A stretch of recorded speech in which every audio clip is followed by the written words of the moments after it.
Welcome to the Freedom California podcast. Today I am joined by Shella Sadovnik, Washington and California litigator, and Mariah Gondeiro, lead California litigator. I'm your host, Samuel Coleman, Outreach Director for the Freedom Foundation in California. This week, we discuss the Washington State mask lawsuit, our legal team's efforts to protect Slidewaters Water Park, and union hypocrisy around reopening schools. Stay tuned.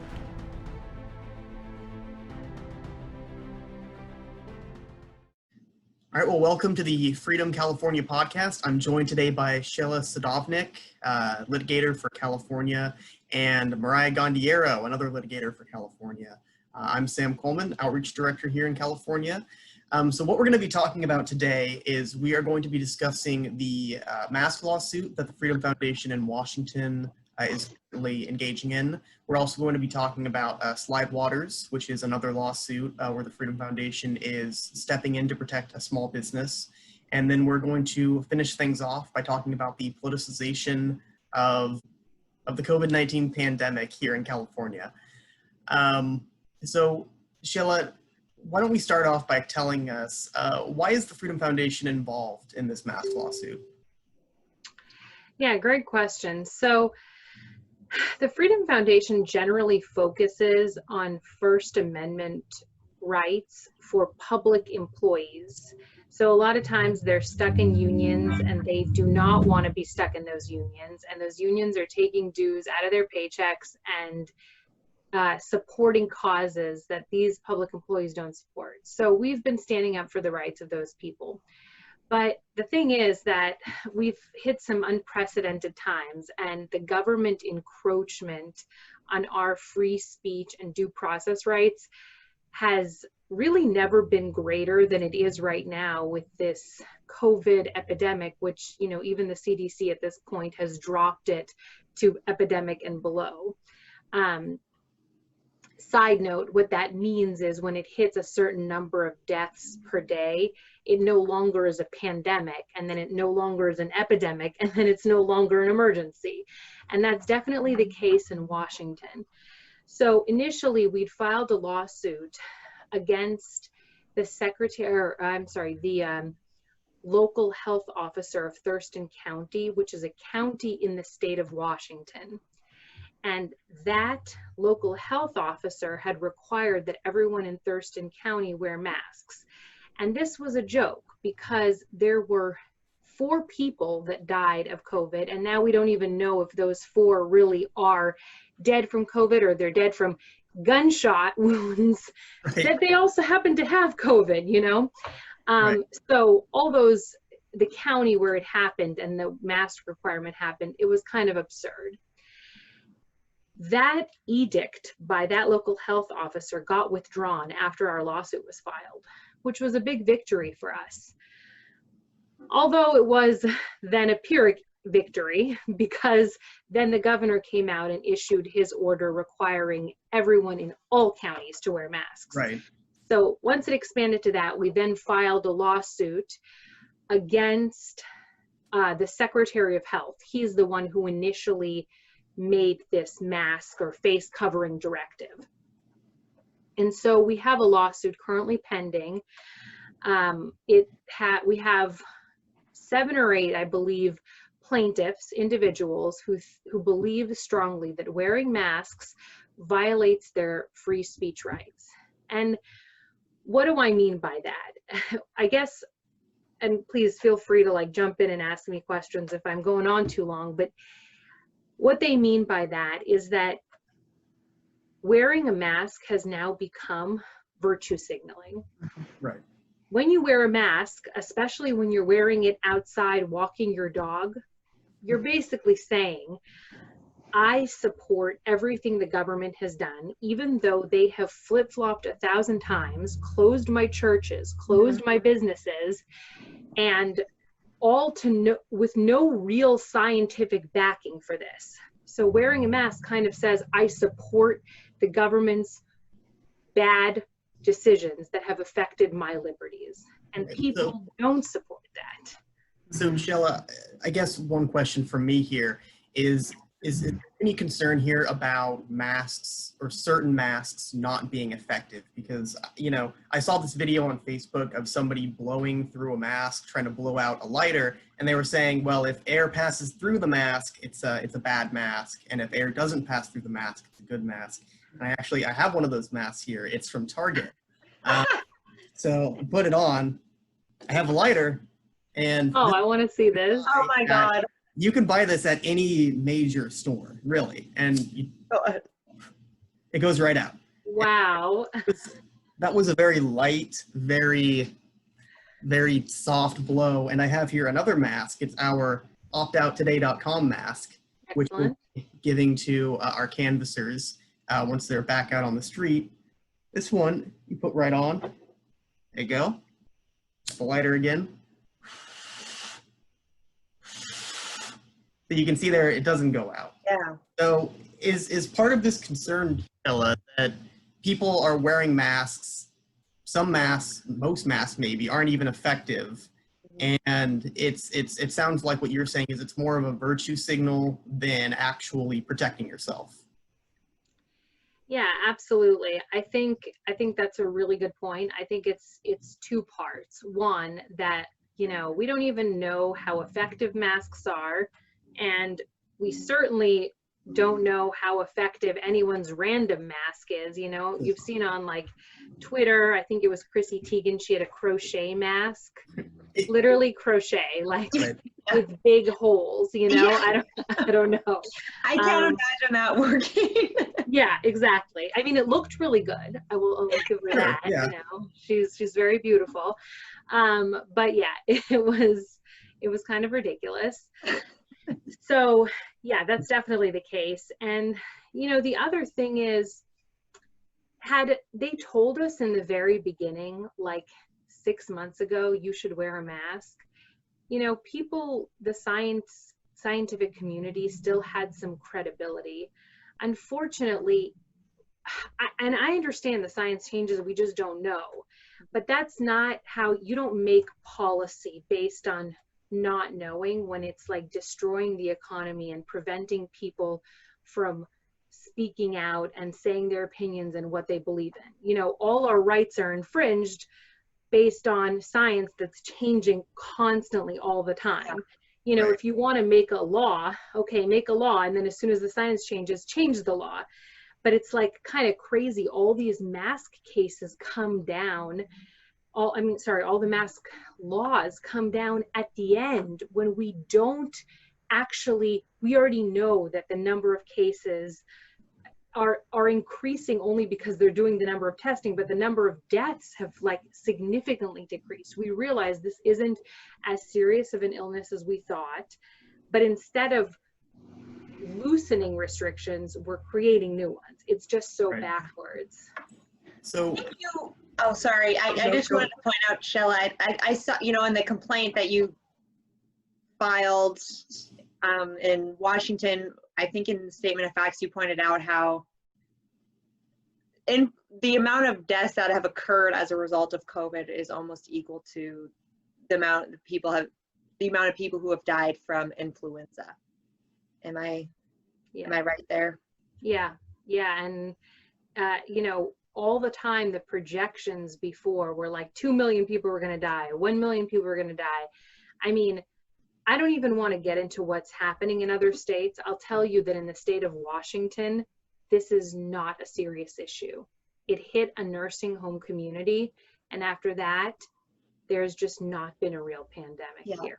So, and then we caught the governor, you know, skewing their numbers, you know, trying to make it so it shows that more people have died from COVID. Yeah, you know, just even this morning, I was listening to an interesting podcast where they were explaining that in the very beginning, the CDC was only counting those people who were very, very ill with COVID as cases. And the reason for that is because then they could say that it was a very fatal disease, because of the very, very ill people, a large percentage died. But now that there aren't very many deaths, the CDC now counts cases as anyone who tested positive for pneumonia. So, because it's like COVID-like illnesses, it's not just COVID. So then they have this large swath, because now they're trying to scare us to say that a lot of people have it, since they can't use the death argument anymore, since the deaths are going down. So like the constant playing with the numbers is just ridiculous, and just not going to take it anymore. So getting back to the lawsuit that the Freedom Foundation filed. So where is the lawsuit currently? I know that I think there was recently a judge who handed down a bad verdict for the Freedom Foundation, but where is it today? Yeah, sure. So we have a piece of good news and a piece of bad news as to what's happening. I'll give you the bad news first. Basically, when you sue the governor, we tried to sue in a county called Lewis County, which is right next to Thurston County. And the reason we tried to do that is because in that county, we had a lot of plaintiffs. A lot of our people came from that county, so it was convenient for them there. And also, on the other hand, it's also an even smaller county, so the number of deaths is like 0, and the number of cases is very small, so even smaller than Thurston County. But since we sued a public official, there are some legal technicalities that then required the case to be moved up to Thurston County. The reason that's a little bit negative for us is Thurston County is the capital of Washington. So, the governor might have a little more pull, a little more sway in that county as opposed to some other far away, smaller county. So that's on that side. On the positive side, we sent out a ton of discovery. Discovery in a lawsuit is like the meat and potatoes of the case, because what happens is we get to ask a bunch of questions. So I asked the Secretary of Health, hey, what's your scientific basis for requiring everyone to wear masks? Yeah. Please give it to us. Please list how many deaths you've had in the following counties and why you then issued a mask order in those counties when the number of deaths was so low. So I pretty much get to ask a bunch of questions, and then 30 days later, they got to send me back those answers. And this will be a really significant moment, because if they send us back bad science, it'll look bad for them. And I can't see them sending us back anything that useful. So we'll see. Right. Well, I keep going back to, this mask I bought at Target, which is apparently completely ineffective. And I'm pretty curious to see what the justification is for me wearing this thing outside, when apparently there's no standards for how to even make them, because, it just doesn't work. Very true. So, Very true. Shella, I understand that you have also a personal reason for being involved in this case, that this is something that kind of hits, close to home for you. Do you want to talk about that a little bit? Sure. If you haven't heard me huffing and puffing already on the podcast, I'm 7 months pregnant, and it's nearly impossible for me to walk around as it is without a mask. So you can only imagine how hard it is to breathe with a mask. And, everywhere I go at this point, I get, people yelling at me, questions being asked, people prying into your personal business. Why aren't you wearing a mask? You need to put on a mask. And the thing is, I then have to explain myself and my own health situation. And that is just really, it's very, very unpleasant. And it kind of puts us in a situation where we're like pitting people against people. Yeah, it kind of goes back to your whole virtue signaling thing. I mean, you see it really in full blast on social media as well. Like, I've had so many of my friends change their profile pictures to them wearing a mask. And I'm like, what point are you trying to make here? It's become this almost weird quasi-political movement thing of telling other people to wear a mask. How mask are you? Yeah, exactly. Are you going to change your background? Yeah. They change I their know. It's background. like, do people like post pictures of themselves like with their daily vitamins? Like, oh, this is what I take every day. This is my Facebook picture, me and like vitamin C. No. So yeah, it's ridiculous. That's a good I point. I always get a chuckle when I see those. Well, now what you're seeing is people like shaming you on social media. Like there's actually like a trend, like telling people wear a mask. Like Yeah. it's like a huge trend that's going on. And I don't know. Shaming people on social media has kind of become like a national pastime. So it's just well, I mean, the natural next step is shaming people on Twitter. But so I'd really like to move on now to talk about the other lawsuit that the Freedom Foundation is involved in, which is the Slidewaters Water Park in Chelan County, Washington, correct? That's right. Right. So yeah. why Slidewaters as a plaintiff? Did they, come to us? Did they have some sort of special quality? Why are we representing them? Yeah, so they have a really interesting story. They're a water park, and they're only open 100 days a year. Mm-hmm. They make all their money in the summer. Obviously, no one's going there when it's snowing in the middle of winter in their bathing suits. So June, July, August, that's their prime time. They're open from I think Memorial Day until Labor Day. That's it. And according to the governor's orders, they weren't able to open until phase 3. Phase 3, we're not even anywhere near phase 3. So basically, they would have lost their entire revenue for the year, which means they would have lost their business, period. So what's interesting about them also is that very much like Target or Kroger's or a supermarket, they're able to implement all of the requirements that would keep people safe. Right. Like they could maintain 6 feet of social distance between customers. They could have sanitizing stations everywhere. And let's not forget, they're outside. Unlike Kroger's where you have to go into the store, everyone there is breathing fresh circulated air. It's not the same air that's inside of a same building. Right, and So it's really interesting that you say that, because one of the recommendations that we've seen for how to safely reopen schools is that there needs to be a lot of fresh circulation, that where possible windows need to be open, there needs to be fresh air coming in and that stale old air going out. And totally.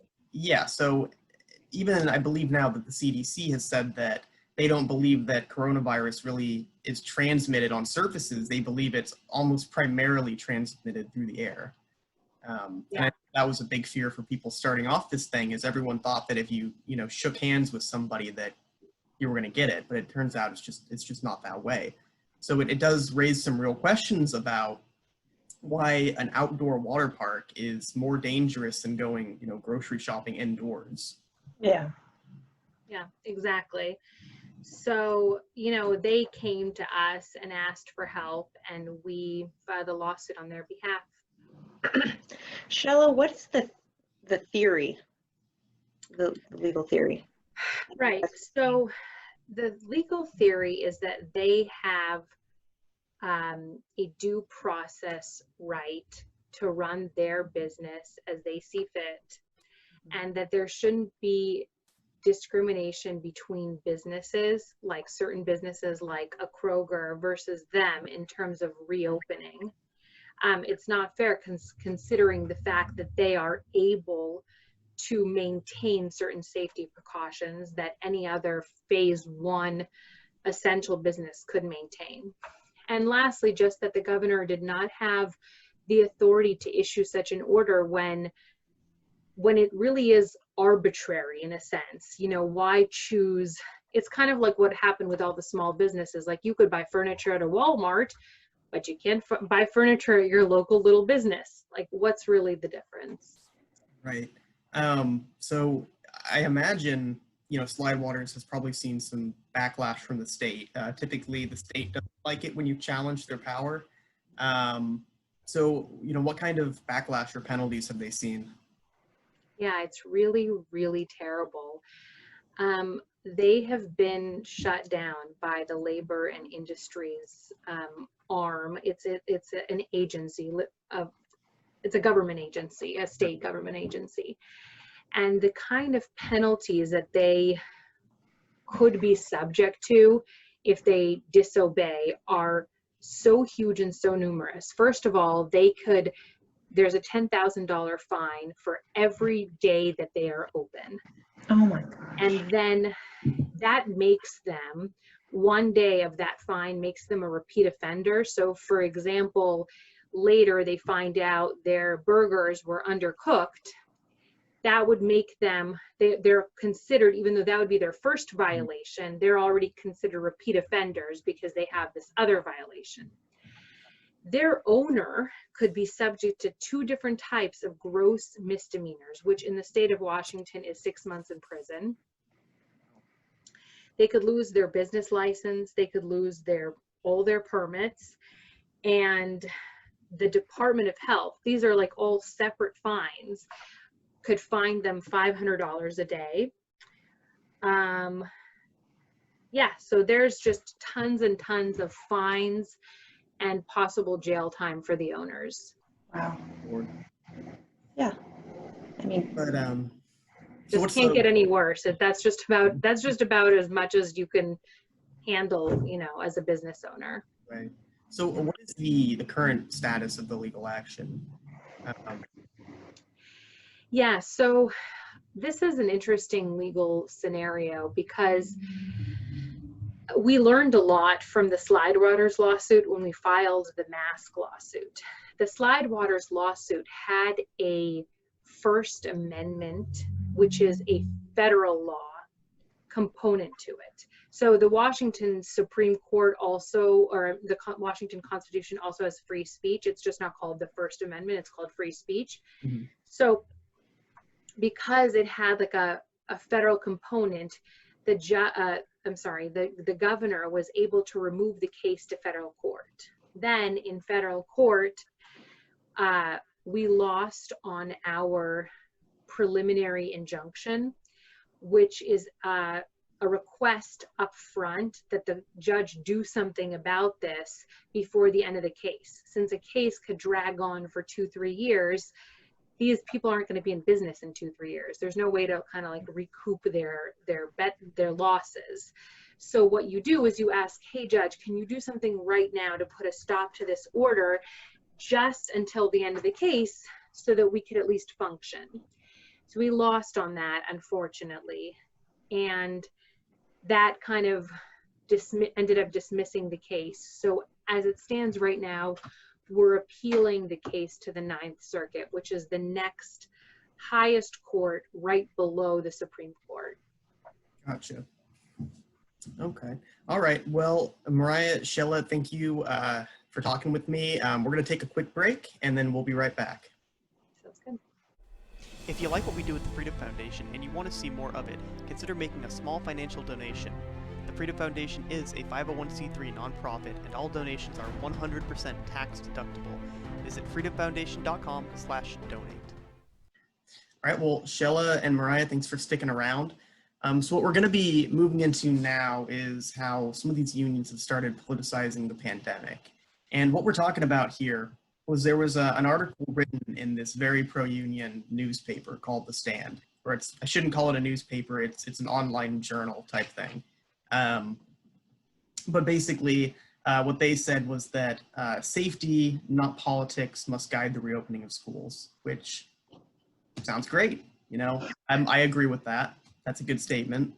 I think most people probably would agree with that statement, that we shouldn't make this political and we should focus on the safety of our kids and the safety of our teachers and, you know, reopen those schools.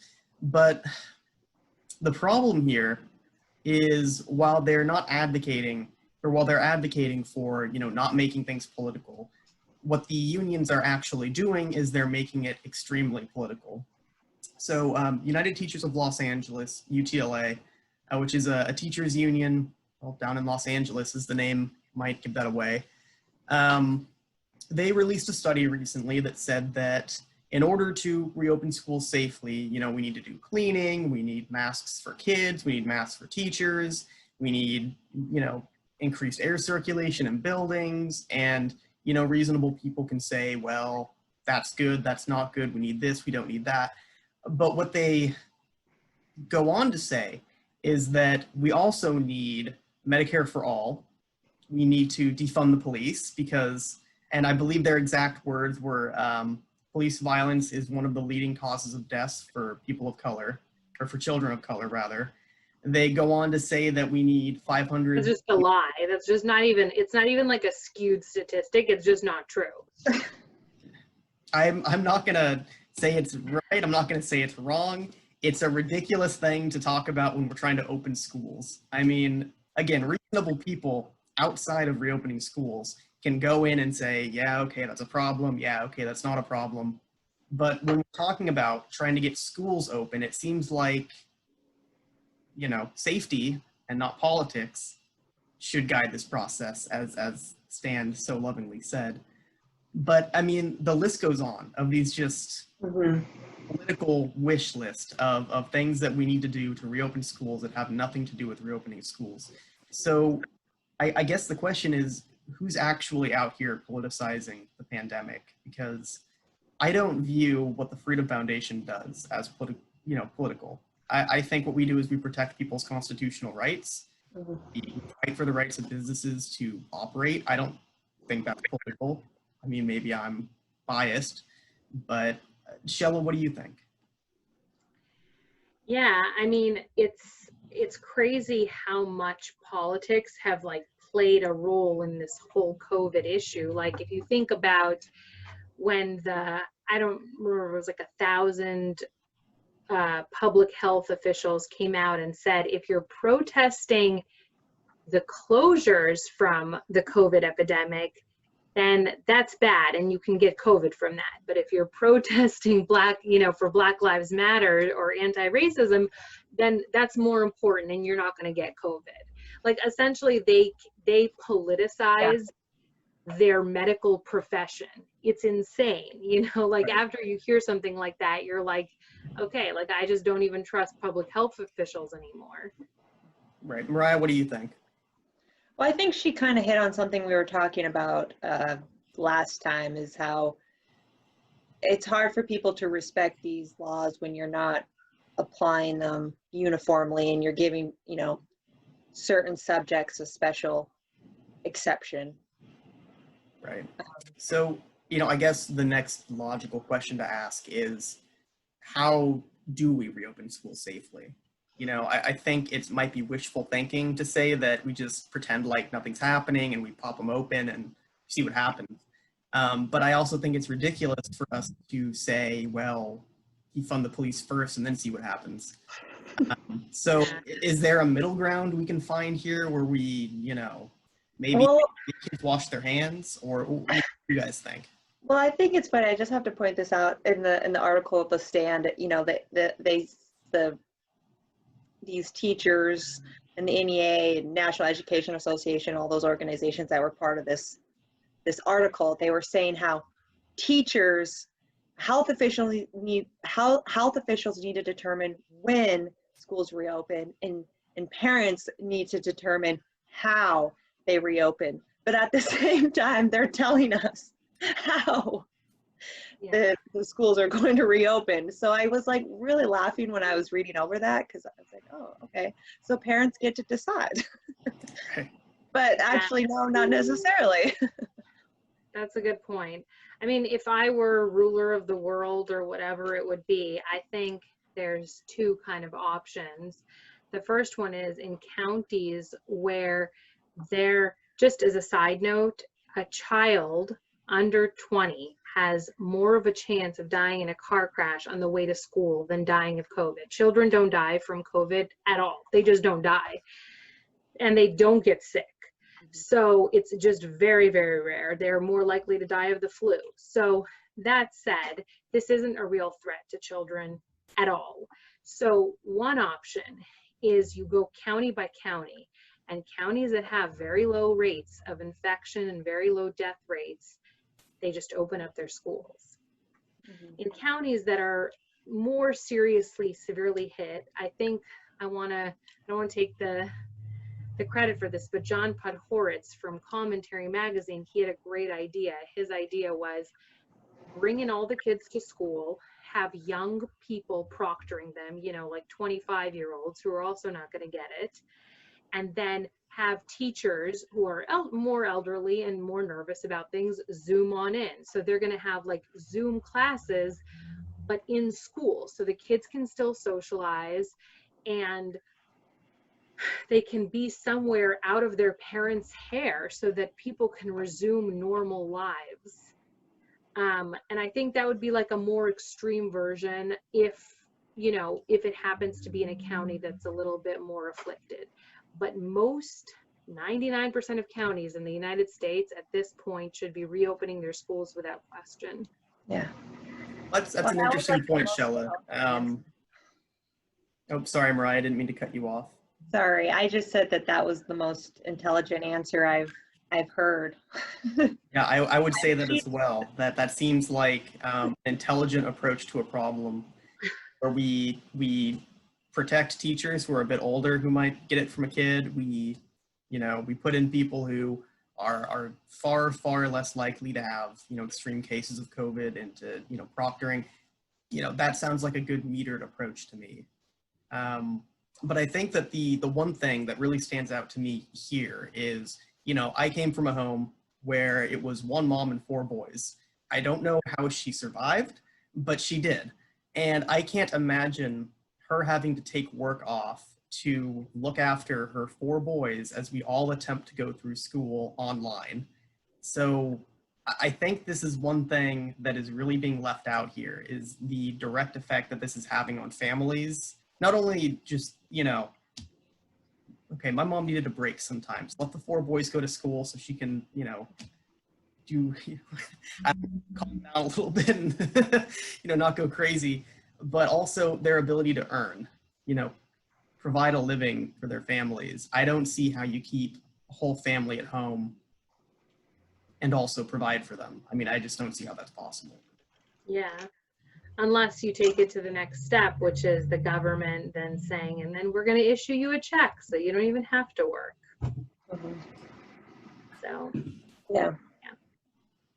Right, everyone. Well, I think that just about wraps it up, unless anyone wanted to make any last statements. Well, Shella, Mariah, thanks for joining me this week on the Freedom California podcast. Again, I'm Sam Coleman, the outreach director here in California for the Freedom Foundation. Check by next week to see the next episode of the podcast, and you two have a great day. Thanks. thank you.